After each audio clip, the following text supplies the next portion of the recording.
ऐसे लोग जो कि कहते हैं सत्यमेव जयते नहीं हथियार में जयते।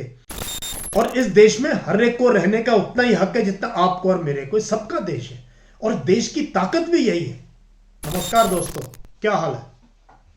आज एक बहुत सैड इवेंट के बारे में मैं आपसे बात करना चाहता हूँ। जो देश के अंदर ये एक घृणा का माहौल जो काफ़ी दिनों से बनता जा रहा है, लेकिन इसके ऊपर कोई बंदिश नहीं लगाई जा रही, कोई लगाम नहीं लगाई जा रही है।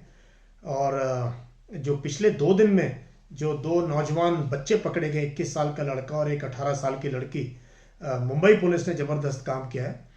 ये इन्होंने पिछले साल भी किया था, जब एक सुल्ली डील्स करके एक ऐप है, गिटहब करके एक ऐप है, उसके ऊपर इन्होंने 100 प्रोमिनेंट मुस्लिम महिलाओं की फ़ोटो डाल के उनको बहुत अभद्र तरीके से उनकी बोली लगाई गई थी कि आप इनकी कीमत रखें, इनकी नीलामी करी गई थी। कई एफआईआर दर्ज हुए नोएडा में, दिल्ली में, लेकिन किसी ने कोई एक्शन नहीं लिया। और अभी कुछ दिन पहले इन्होंने दोबारा से 100 मुस्लिम औरतों की, इसमें ये थोड़ी बड़ी उम्र की औरतें हैं, जिनमें एक ऐसी महिला भी है जिसका 5 साल से बच्चा लापता है, उनकी फ़ोटो डाल के इनकी बोली लगाई गई, इनकी नीलामी करी गई है। और पुलिस ने बड़ा ज़बरदस्त एक्शन किया। बॉम्बे पुलिस ने 2 बच्चों को पकड़ा है। लेकिन चलो, इनको तो सज़ा हो जाएगी। और इनके पीछे जो लोग हैं जो फंडिंग करते हैं, और कमाल की क्या बात है, इन बच्चों ने आईडी जो बना रहे हैं वो खालसा या सिख आइडेंटिटी के साथ बना रहे हैं, जिससे कि हिंदू मुस्लिम के बजाय सिख और मुस्लिम ऐसे लगे कि सिख मुसलमानों के खिलाफ है। तो सिख जो है ना काफ़ी आगे निकल चुके हैं। वो आज़ादी की लड़ाई में जो हुआ हमारे दोनों देशों के बीच में, जो खून खराबा हुआ, वो उससे संभल चुके हैं।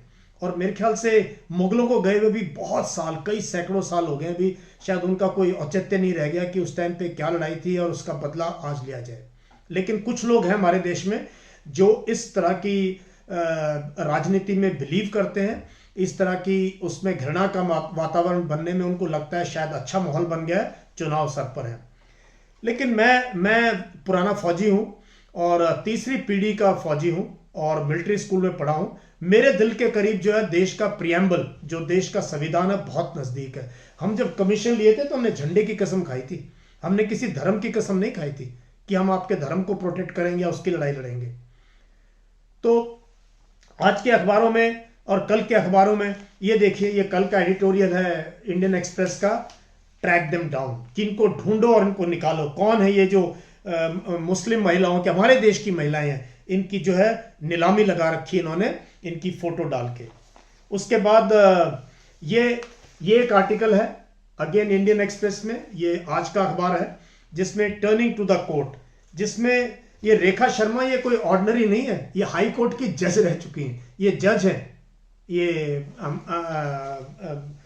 रेखा शर्मा। इन्होंने बोला है कि सुप्रीम कोर्ट को सुओ मोटो इस पे संज्ञान लेना चाहिए और इस केस में जो है सरकार को आदेश देने चाहिए कि ये क्या हो रहा है।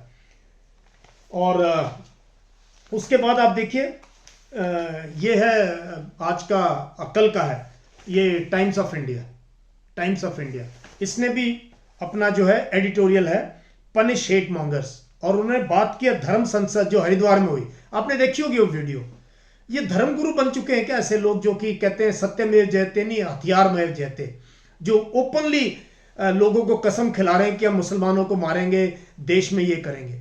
ये कौन लोग हैं? ये धर्मगुरु बन सकते हैं क्या? जो कौन से मजहब में, कौन सी किताब में लिखा गया है कि आप दूसरी तरीके से जो इबादत करते हैं, जो पूजा करते हैं, दूसरी ड्रेस पहनते हैं, आप उनको हेट करें? और किस लिए? भैया देश के नागरिक हैं और इस देश में हर एक को रहने का उतना ही हक है जितना आपको और मेरे को। सबका देश है और देश की ताकत भी यही है। मैं फौज में रहा हूं, यूनिफॉर्म में रहा हूं 35-36 साल। मैं राष्ट्रीय राइफल्स के दिन भूल नहीं सकता जब मेरी टीम में 2 मुसलमान लड़के थे। मैं ऐसे लोगों को जिन्होंने हमारा साथ दिया, कश्मीरी लोगों को, मैं भूल जाऊंगा क्या उनको? अब मैं उनको इस नजरिए से देखूंगा कि हमारे दुश्मन है। और ये घृणा कहां तक जाएगी? मैंने पंजाब देखा, जब पंजाब जलता था। मैंने मेरठ में रॉयट्स देखे, हिंदू मुस्लिम रॉयट, जब मैं यंग ऑफिसर था। तभी से मैं, जो बहुत धर्म की बात करते हैं, धर्म के कट्टरवाद जो होते जा रहे हैं, मैं उनसे बच के रहता हूं। इनफैक्ट माहौल ऐसा हो गया व्हाट्सएप के जरिए और फेसबुक के जरिए, और ये स्टडी आ चुकी है, फेसबुक पेपर्स में स्टडी आई है कि कैसे इंडिया में फेसबुक ने प्रमोट किया हेट स्पीच को, कैसे व्हाट्सएप के ऊपर। आईआईटी कानपुर की स्टडी है, आईआईटी कानपुर की स्टडी जो कह रहे हैं कि कैसे व्हाट्सएप ग्रुप्स के अंदर खूब धड़ल्ले से जो है मैसेजेस दूसरी माइनॉरिटीज के खिलाफ भेजे जाते हैं लोग, और सिर्फ माइनॉरिटीज को नहीं छोड़ते, ये देश के, ये हमारे राष्ट्रपिता को, हमारे पहले प्रधानमंत्री को, इनको भी नहीं बख्शते। उनके खिलाफ भी हर रोज कोई ना कोई नई पोस्ट आती है। कौन बनाता है ये पोस्ट? कौन आदेश देता है कि ऐसी पोस्ट बनाओ कि देश में एक जहर का माहौल बन जाए? तो मैं सिर्फ यही चाहता हूं, मुझे बहुत दुख के साथ ये बात आप लोगों से करनी पड़ रही है कि हम बचें इस चीज से, हम इस राजनीति से, इस घृणा से बचें, क्योंकि ये घृणा धर्म के खिलाफ नहीं है, ये हमारे घरों में है।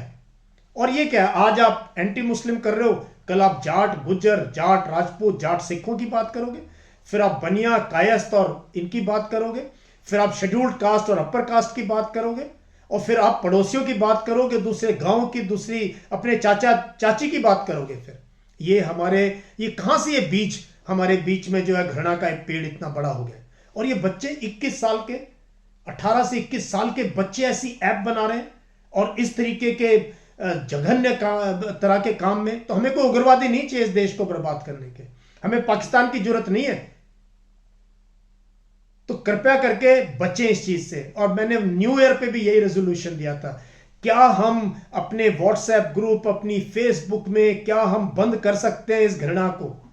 प्लीज मेरी रिक्वेस्ट है हाथ जोड़ के आप सबसे, और खास तौर पे नौजवान पीढ़ी से। हमने देश बनाना है, हमने देश बनाना है। आप देखो, एक तरफ चाइना है, एक तरफ पाकिस्तान है, कहां है हम? जिस देश में 50% बच्चे 24 साल से कम उम्र के हों, कहां है नौकरियां आपके लिए? क्या करेंगे आप? ये हेट कैंपेन से क्या मिलेगा हमारे को? इससे देश का निर्माण होगा क्या?